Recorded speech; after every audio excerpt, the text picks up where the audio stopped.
Hoy vamos a hablar de una de las mayores maravillas de la ciencia moderna, el CERN. Y no es una exageración decir que es la máquina más grande y compleja que la humanidad ha construido jamás. Todo para intentar responder a las preguntas más fundamentales sobre el universo.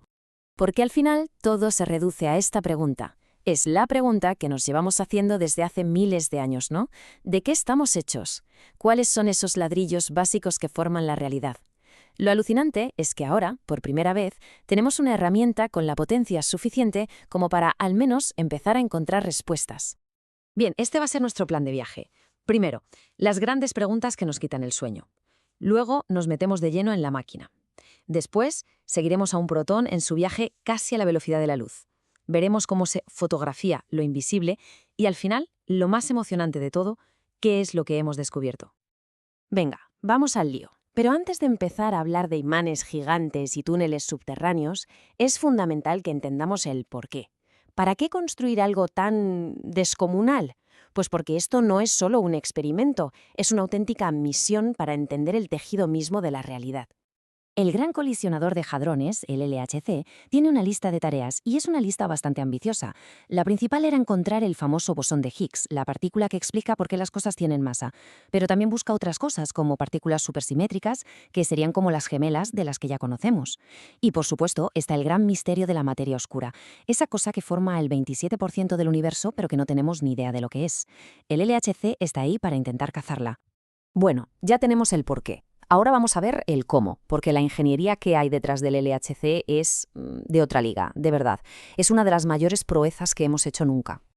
La idea clave aquí es la palabra colisionador. A ver, en vez de lanzar una partícula contra un muro, el LHC lanza dos chorros de partículas, uno contra el otro, a una velocidad brutal. Al chocar de frente, la energía que se libera es tan bestia, que gracias a la famosa fórmula de Einstein, E igual a mc al cuadrado, esa energía se convierte en materia y de repente aparecen partículas nuevas. Y cuando digo que es grande me refiero a que es gigante. Hablamos de un túnel circular de 27 kilómetros. Eso es suficiente para rodear una ciudad pequeña. Y no está en la superficie, no. Está enterrado a 100 metros bajo tierra, cruzando la frontera entre Suiza y Francia. Claro, para que las partículas den vueltas en ese túnel sin estamparse contra las paredes, hace falta algo que las guíe. Y ese algo son casi 10.000 electroimanes superconductores que actúan como los raíles de una montaña rusa cósmica. Y aquí viene lo más alucinante. Para que esos imanes funcionen hay que enfriarlos a menos 271 grados Celsius. Para que nos hagamos una idea, eso es más frío que el vacío del espacio exterior. Convierte al LHC de lejos en el lugar más frío del sistema solar. Una locura. Ahora que tenemos el escenario montado, vamos a seguir la vida de un protón, desde que nace, por así decirlo, hasta que protagoniza una colisión que podría reescribir los libros de física. Pues todo empieza con una simple botella de hidrógeno. De ahí se sacan los protones. Luego es como una carrera de relevos. Los protones pasan por varios aceleradores, cada uno más grande que el anterior, que los van empujando y dándoles más y más velocidad. Cuando ya van rapidísimo, se inyectan en el anillo principal. Y ahí dentro es increíble. Van en paquetes de miles de millones, dando 11.000 vueltas al anillo cada segundo, hasta que, en 4 puntos muy precisos, ¡boom!, chocan. Pero claro, hacer que choquen es solo la primera parte. La segunda, y casi más difícil, es ser capaz de ver qué pasa en esa colisión. Y para eso, el LHC tiene unas cámaras de un tamaño y una precisión que no se habían visto nunca. Esta imagen nos da una idea de cómo son por dentro. Detectores como Atlas o CMS son en esencia cámaras de fotos en 3 dimensiones del tamaño de un edificio de varias plantas. Pero en vez de hacer una foto cada pocos segundos, hacen millones de fotos por segundo para capturar los escombros de esas colisiones. La mejor forma de imaginárselo es como una cebolla gigante. Cada capa tiene un trabajo. Las de dentro marcan la trayectoria de las partículas que salen disparadas. Las siguientes las frenan y miden su energía. Y las demás afuera están para pillar a las partículas más duras, las que lo atraviesan casi todo. Al final se junta la información de todas las capas, se reconstruye la escena y se identifica a cada partícula por su rastro. La cantidad de datos que se genera con todo esto es que es una barbaridad. Son unos 200 petabytes al año. Para hacernos una idea, es el equivalente a la biblioteca de vídeos de YouTube, varias veces. Es una locura de información. Obviamente, no hay un solo superordenador en el mundo que pueda procesar todo eso, así que se inventaron una solución genial, la GRID.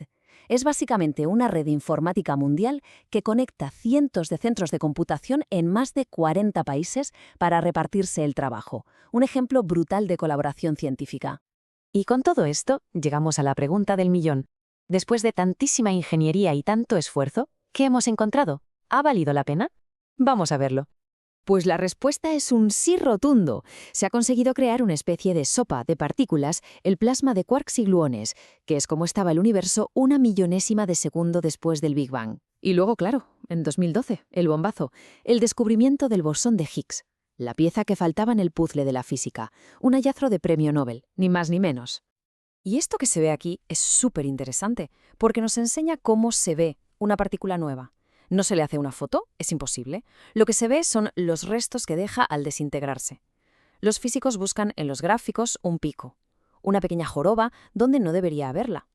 Esa pequeña joroba que se eleva por encima del ruido de fondo, esa es la prueba. Esa es la firma del Higgs.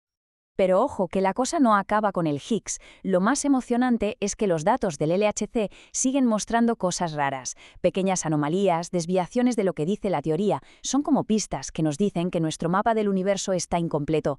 Aún no son descubrimientos, pero son indicios muy, muy jugosos. Y estas anomalías están llevando a los físicos a plantear ideas nuevas como los leptoquarks. Serían partículas totalmente nuevas que harían de puente entre los dos tipos básicos de materia. Encontrarlas sería una auténtica revolución, como descubrir un continente perdido que une dos que ya conocíamos. Y con esto llegamos al final.